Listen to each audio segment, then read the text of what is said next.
This video is sponsored by Squarespace, but I'll tell you more about them later. Now I've been asked to be the guest speaker at the opening of an exhibition, and I'm terrified.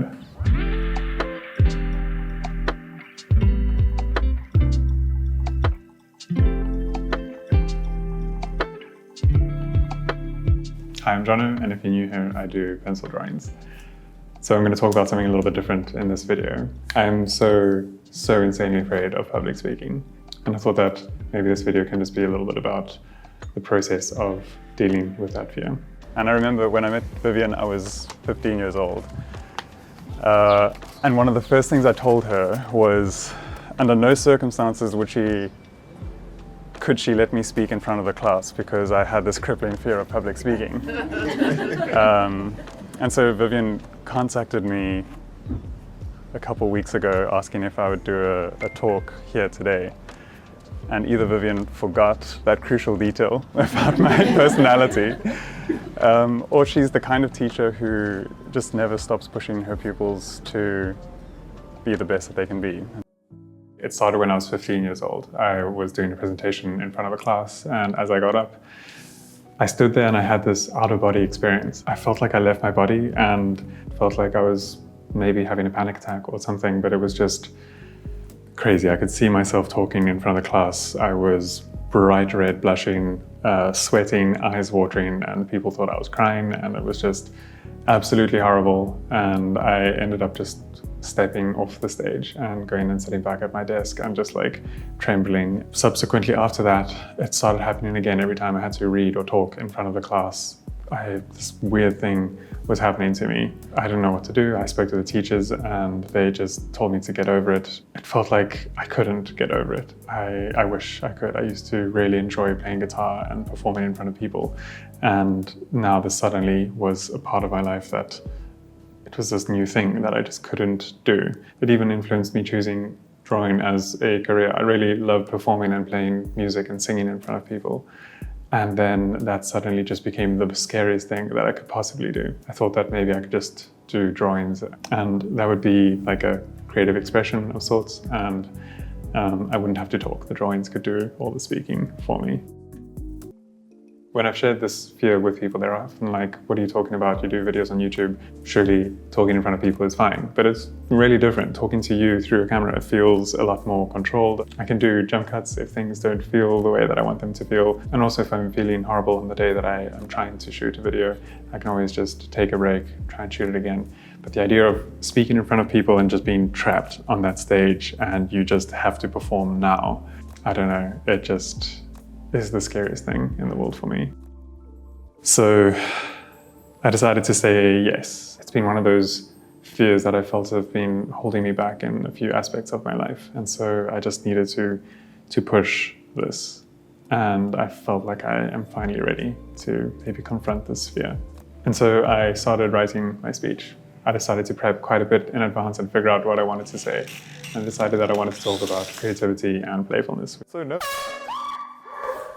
Which are two things that mean a lot to me and something that I'm constantly thinking about and trying to figure out. As I started writing, the idea of presenting this to people became more and more exciting. I was really excited about what I had to say. I felt like I actually had something to say, and I got really into the fantasy of presenting it well in front of a lot of people, and I think that was really, really helpful. In the back of my mind, though, there was this growing sense of doom and dread, and I noticed that I actually started procrastinating. I had set aside time to do more writing and to try and refine the speech, and I just blasted through it with other activities and just found other things started to become more and more important to me rather than ironing out and getting a conclusive speech together. And that was another warning sign for me that I'm quite glad I caught in time, but that was just indicative of these nerves that were very present and needed to be acknowledged. I think an important key was the way that they were acknowledged. There's a fable around these two wolves that represent parts of ourselves. To try and find out which wolf wins, the answer is the one that you feed the most. And the lesson that I took away from that is very heavily rooted in a mindfulness practice.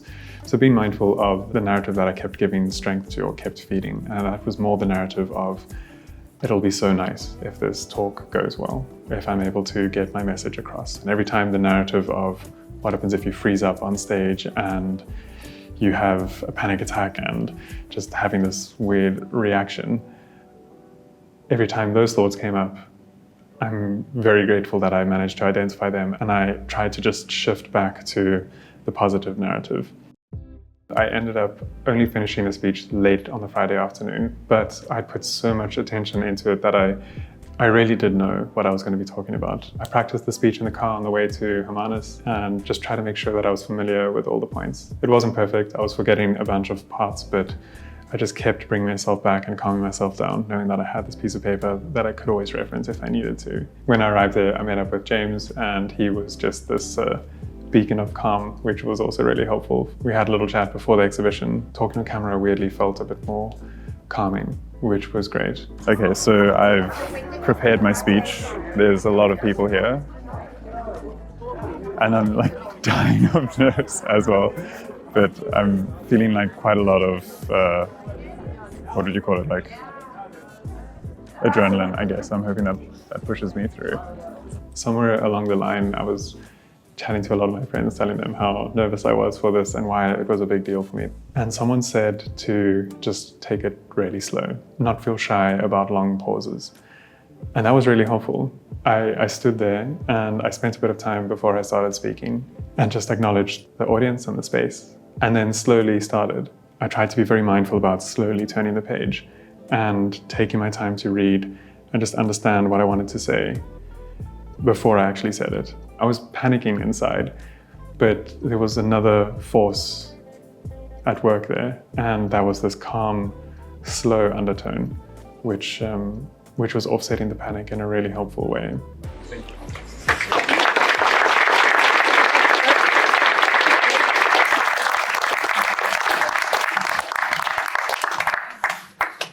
Thank you, Jono. Those were, I mean, honestly, I think you can do public speaking anytime in your day.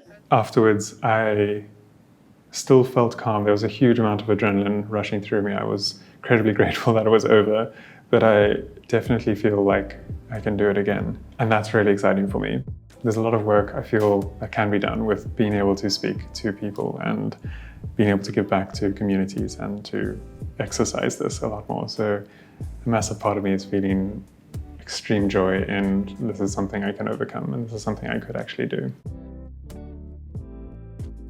Before in this video, I just want to give a quick shout out to this video's sponsor, Squarespace. I've been working with them for a couple of years now, and they've played a huge role in my career, not only in helping maintain this channel by sponsoring these videos, but more importantly, early on in my career. I was looking for a way to showcase my work. I didn't have time to learn HTML, and it seemed like a huge task to try and build a beautiful, functional website. And so I was looking for a way to showcase my work, design a beautiful portfolio, and make it easy for clients and collectors to find my work and then get in touch with me.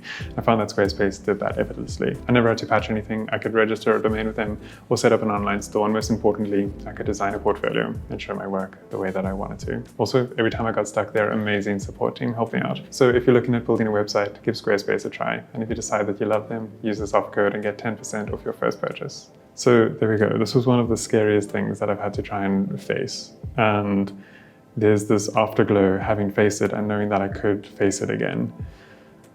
That, yeah, I'm feeling incredibly grateful for. I'm dying to hear about others who have had similar fears and have actually conquered them, or if you haven't, what are the things that are keeping you from facing them?